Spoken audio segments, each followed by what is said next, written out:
And welcome to yourself this morning. We are a spiritual community that has as a very high intentionality to give you back to you. We're seeking for you to come to a greater understanding as to who you are, where you are, what you are, and why you are, and when you are. With a full understanding and all of those W's transcend time and space and bring you to an awareness that in your expanded consciousness, your when is eternal.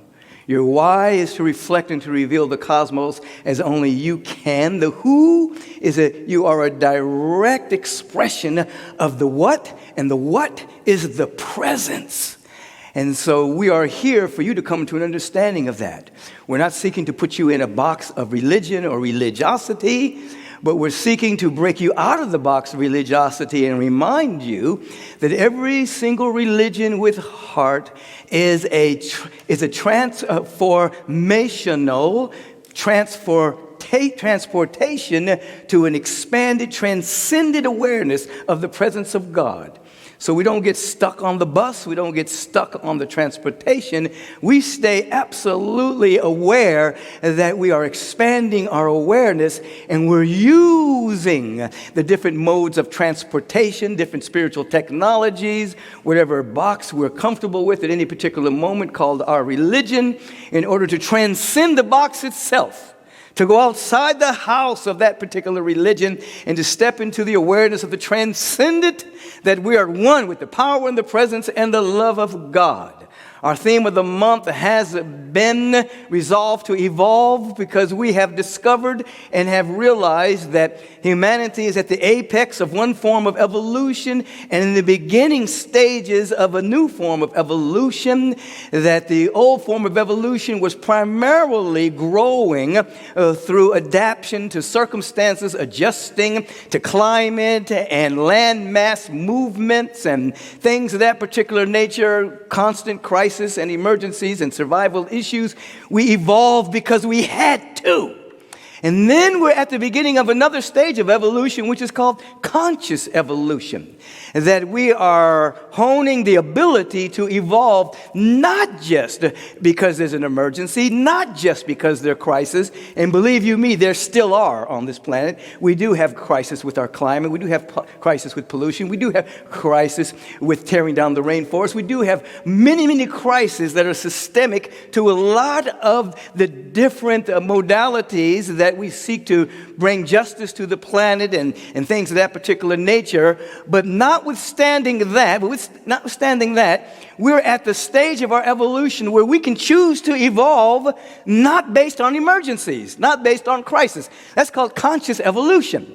That you have the capacity to work in and upon yourself through the use of spiritual principles and sacred spiritual practices to gain insight and revelation into your real nature and being, and to grow and unfold exponentially on a regular basis, so that month after month, year after year, you are becoming superior to your previous self.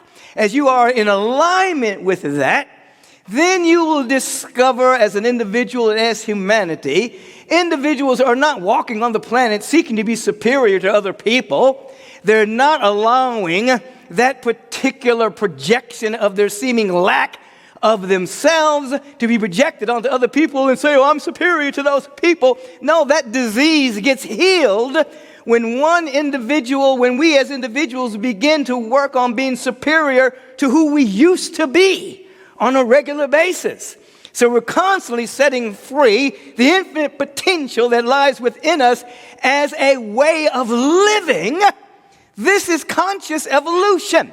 It breaks us free from this of us praying to God to come fix the world, and instead we begin to wake up to the realization that we have arrived on the planet to be the vibrational answer to the vicissitudes and the issues that are in the world, no longer victimized by circumstance, but coming as a fiat of the Spirit, saying these circumstances are congealed spiritual thoughts and beliefs and perceptions and superstitions superstitions that have condensed themselves into time and space, but we have arrived expanding our awareness so that our expanded awareness and the vibration and the frequency that is emerging from us is the panacea and the antidote to the congealed thought forms that have become the experience of humanity. You are such an individual. You are not to blaspheme God by trying to limit God to a perception of a man in the sky, but you are to magnify the Lord, the great law of life. You're to magnify the presence of God by expanding your awareness and then representing the presence on earth through conscious evolution, or, as I've said, or unfoldment, which is the idea itself already exists within the seed. The idea, the Christ seed, the Buddha seed already exists within each and every one of us, and it is unfolding under the right conditions that are being produced by our sacred word, our prayer, our meditation, our visioning, our sacred service, our compassion, our generosity, our lifting, our awareness. There is a constant unfoldment, but it is conscious. It's not accidental alignment anymore. It's not just merely based on crisis. It is based on dynamic spiritual intentionality, so that you're no longer a victim. You don't need to think about yourself that way. Now you walk on the planet as a vibrational answer to what's going on. You see? And thus we hear the topic of the day, which is salvation comes from self-elevation. We are entering into the space where we have become aware that humanity basically suffers from a cognitive underdevelopment. Humanity can't see reality. It's undeveloped.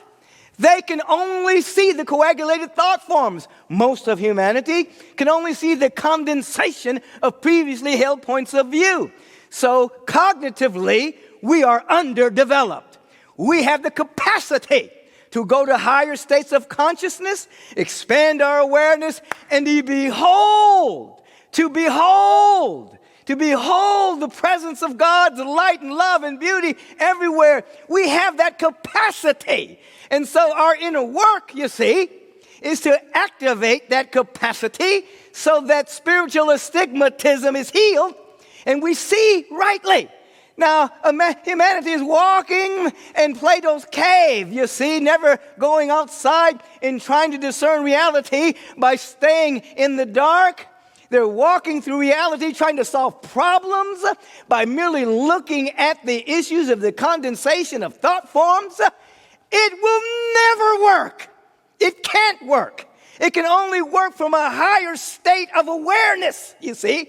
This is why the spiritual adepts, the mystics, the great musicians who have caught the music of the spheres, individuals who have gone beyond what you can see physically and caught something out of time and space, that timeless spiritual ideation that takes over, moves the human community forward, you see. And so you are a part of that lot. And so you, at this particular stage of our development, we do not pray for God to solve our problems because we become aware of what a problem is. A problem comes from the word emblem. A problem is emblematic of a state of consciousness. It is emblematic of thought forms and superstitions and points of view that have condensed themselves into time and space. So there aren't any problems in God. They're just like there aren't any problems in math. You see, there's a solution to every question you can ask mathematically. The mind of God, the heart mind of the infinite, only knows spiritual ideas, perfect patterns, the divine blueprint of reality, unfolding to glory, to greater glory, to glory. So there aren't any problems. God doesn't know any problems. If God knew a problem, you could never be able to solve it because that problem would be eternal, because the presence of God only knows that which is timeless and eternal. And so we don't pray to God to solve our problems. We lift our awareness up into God consciousness so that problems can dissolve, you see. They aren't solved, they are dissolved from a higher point of view. And so what are we doing?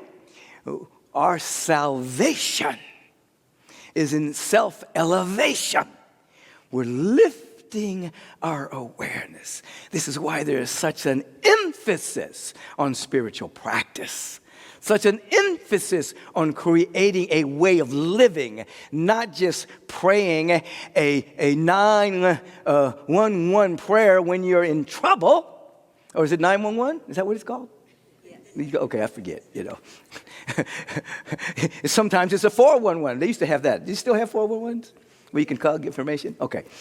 It's a matter of not just praying when you're in the vibrational foxholes of life, but it's a matter of creating such a way of living that you're constantly in tune with the sacred sound and the orchestra and the music of the spheres and the divine spiritual broadcast of the Spirit that's always happening. It's encoded within every cell of our body temple.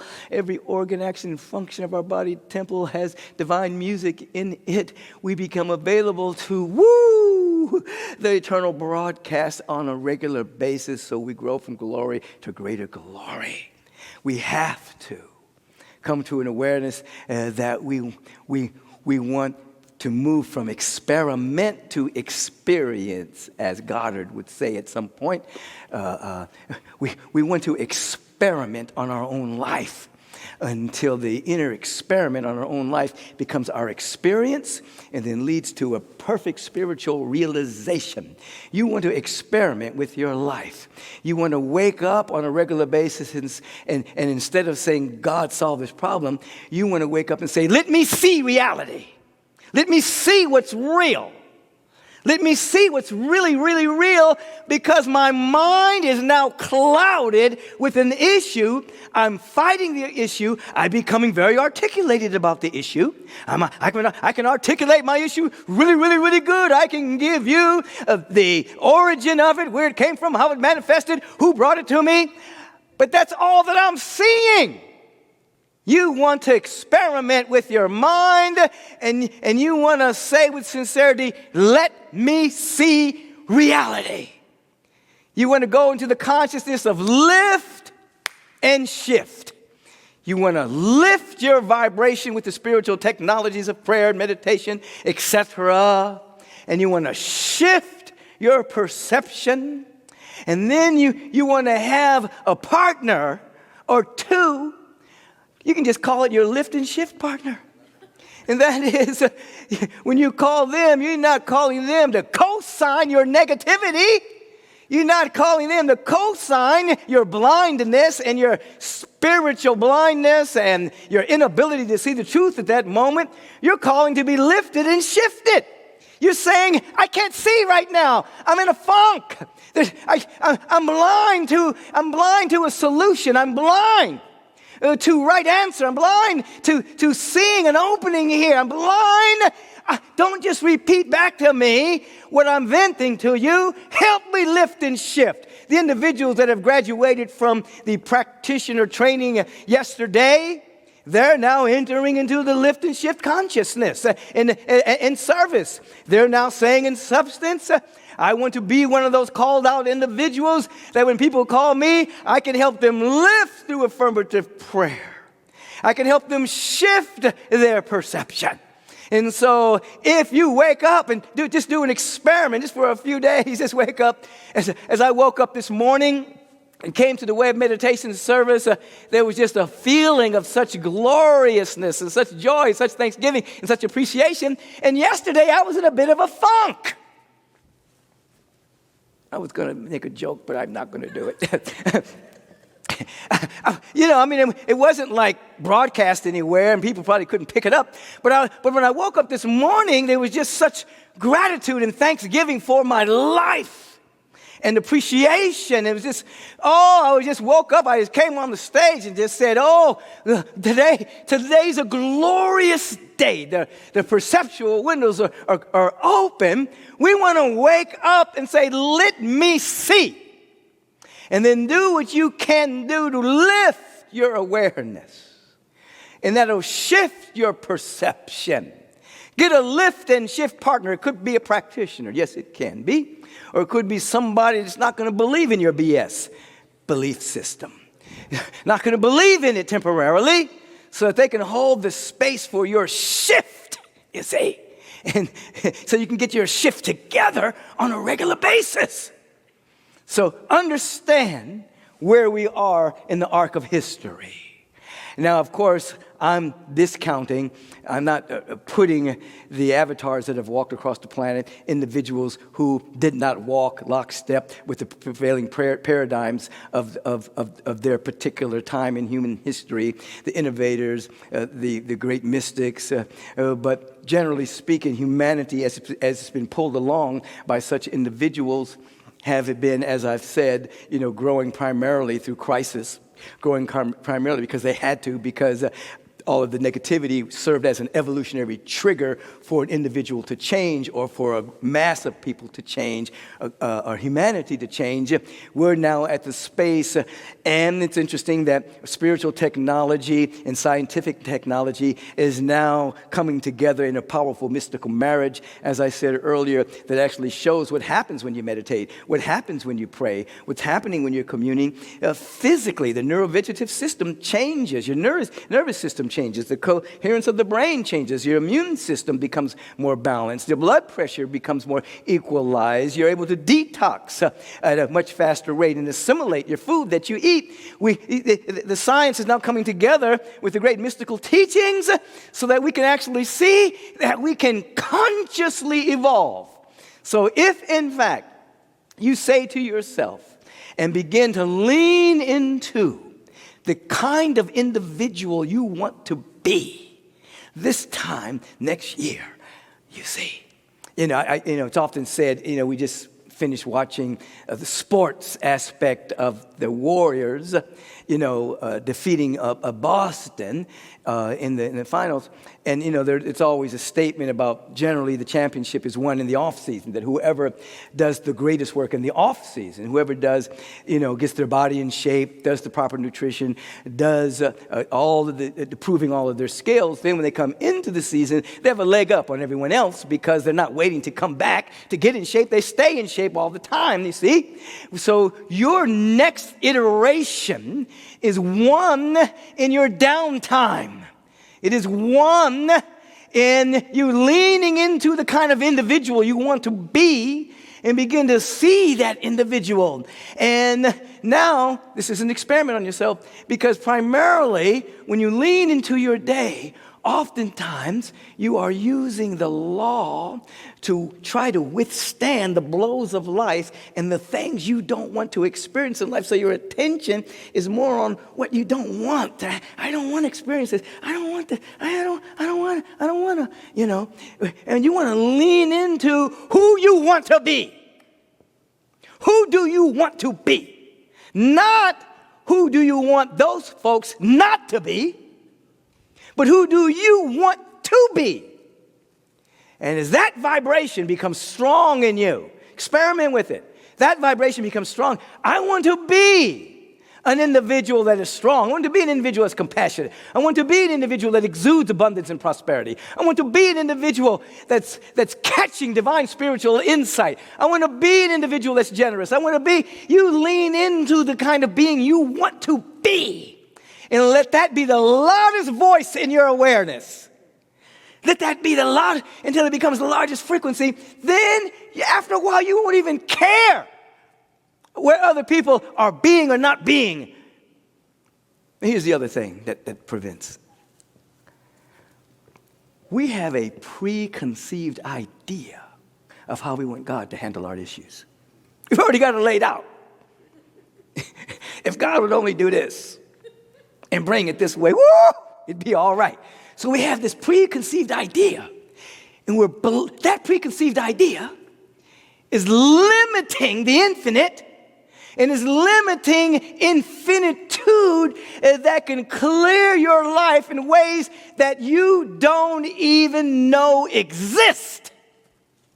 And so instead of coming with the preconceived idea of how you think things should be handled in your life, instead, you open yourself up into the being that you want to be, and you open yourself up to the transcended qualities of the presence that you want to bring forth. So yes, you can call forth prosperity.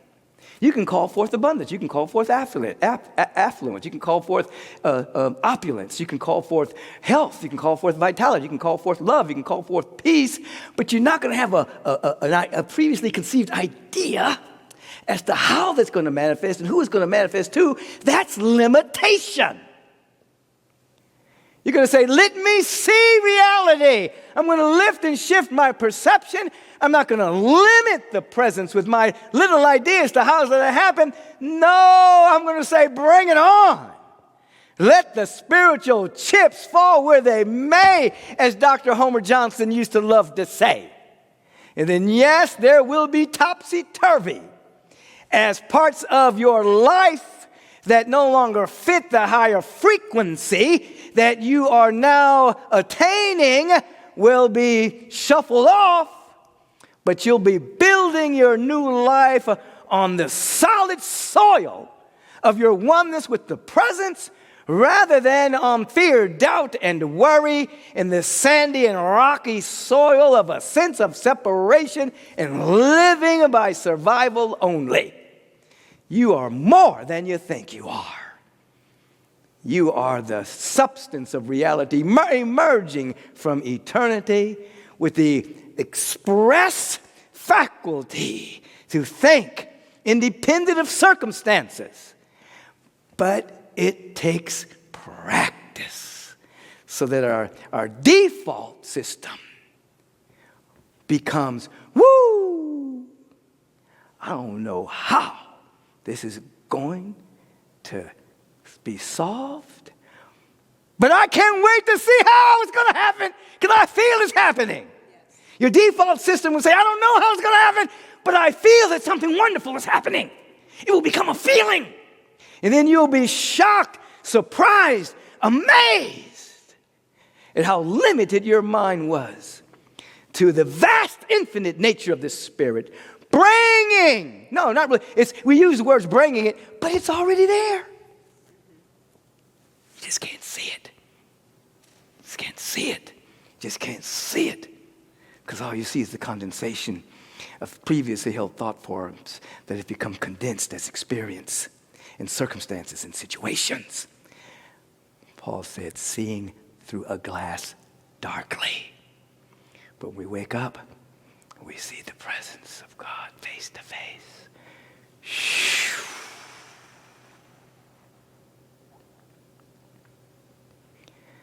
And so you did your affirmations today, not to make something happen, but to make yourself available and welcome to the happening that it happens through and as you. You felt the opening prayer and the sacred music, not to make something happen, but to come into a level of coherence around the great happening that it happens through and as you. You're listening now in this service with people all around the globe, not to make something happen, but to tap into the happening so it begins to happen to, through, and as you. And then you will not say, God, please come down and solve this issue. The Spirit of the living God is the vibration of unconditional love, perfect peace, joy, ecstasy, and bliss. It can't come down. It can't lower its frequency. It is everywhere. We are here to rise. Salvation through self-elevation. That's large self elevated as the activity of our awareness. I'm not saying it's easy, which is why intentionality is so important. Woo! So important.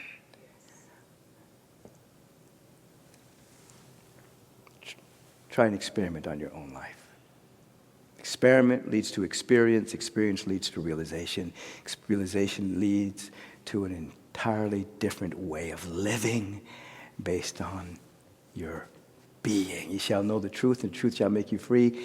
The truth of your being will make you free from limiting circumstances, which are largely held in your mind emblematic of separation, fear, doubt, and worry that have become a problem that dissolves when you expand your awareness.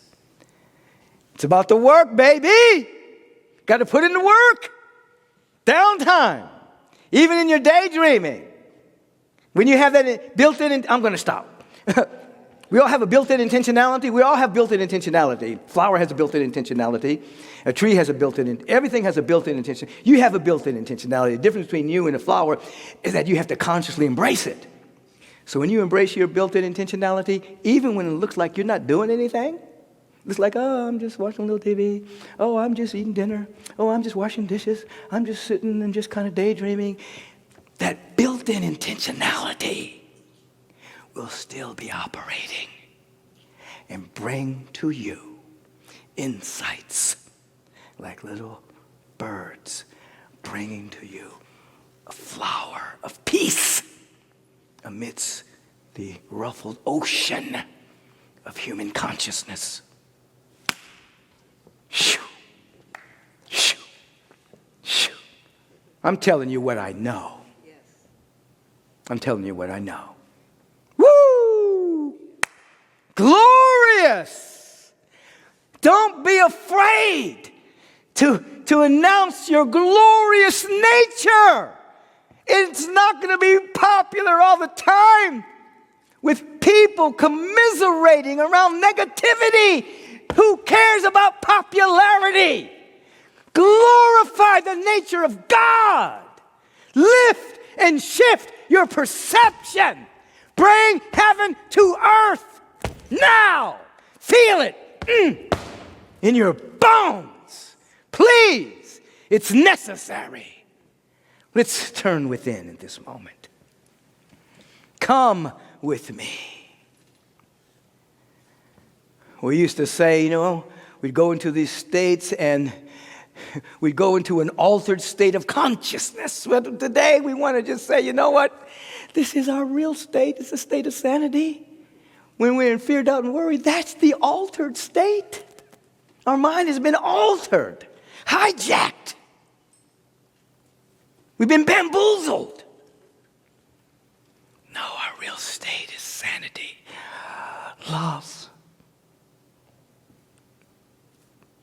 peace, love, peace, generosity, intimacy with the Spirit, communion.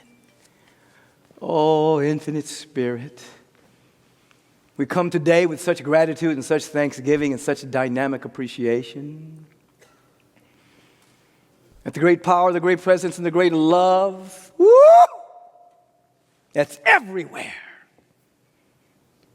We're feeling so grateful about it. We're feeling so thankful about it that our very blood coursing through our veins and arteries are tinged with light.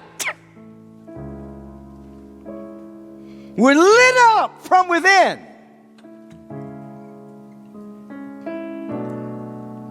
Yes, as Akili reminded us, it's indeed Father's Day, embracing the earthly fathers who brought forth their children and uncles and grandfathers and great-grandfathers and mothers who carried the flame of father and mother. And he reminded us, but there's a heavenly Father. This is why Yeshua ben Joseph said, ultimately don't call any man upon the earth your father. It's only one Father, and that Father is in the realm of ever-expanding good, so we honor both. We honor both. In this moment of gratitude and thanksgiving and pure appreciation, we feel our oneness with the presence, and there is a word spoken. Not merely words, though words can carry meaning and energy. But in the beginning was the Word, and the Word was with God, and the Word was God, and there was nothing created without that Word. In the beginning, there was a whole vibrational frequency that carried a full, timeless idea In the beginning was that idea, and that idea was with God, and that idea was an emanation of God, and there was nothing created without that idea. Unfolding as a cosmos, multidimensional universe, galaxies, solar systems, living biology, each and every one of us, that word is being spoken right now. This is our new beginning. In the beginning, God. In the beginning is this word. In the beginning is this perfect spiritual idea. I speak it for each and every one of us right now. That we may be free from all limitation, lack, fear, worry, any sense of separation that is giving birth to superstitious diseases called racism, bigotry, homophobia, separation from Mother Nature, annihilation of oceans and rainforests. All of those diseases born from a sense of separation. We're saying in the beginning is a perfect spiritual idea, and we want the human soul to be captured by the fire of the desire to wake up to the true nature of reality. Something wonderful is happening. Woo!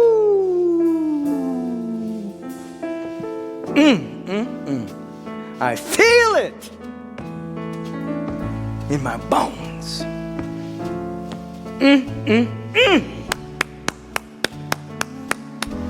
I need you to feel it right now, because this is a feeling universe. You might remember a number of years ago where I said that very same statement in that movie, The Secret. I said, this is a feeling universe. A feeling. The universal law matches your feeling. Feel your connection with the present. Feel your connection with who you want to be. Lift and shift. Feel it. Help them. Help them. Help them. We're gonna feel and see this. I see trees of green, red roses too, and I see them bloom for me and you. And I think to myself, oh, what a wonderful world.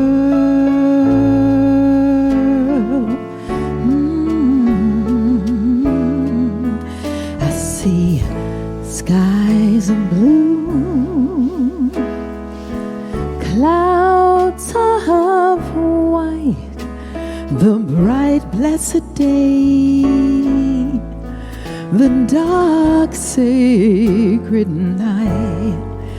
And I think to myself, oh, I feel it, yes, it's a wonderful world.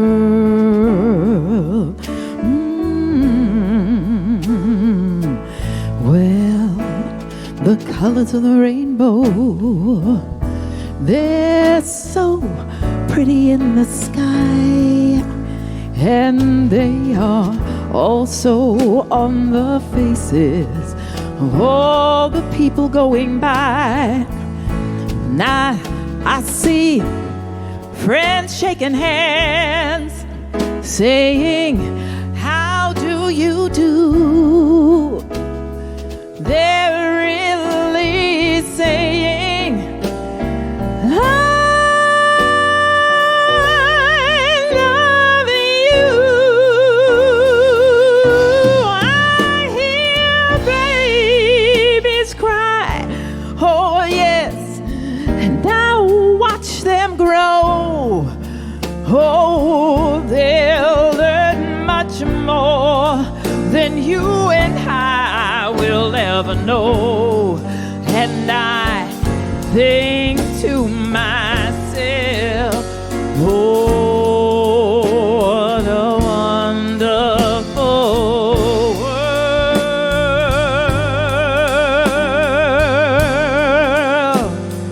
I think to myself, what a wonderful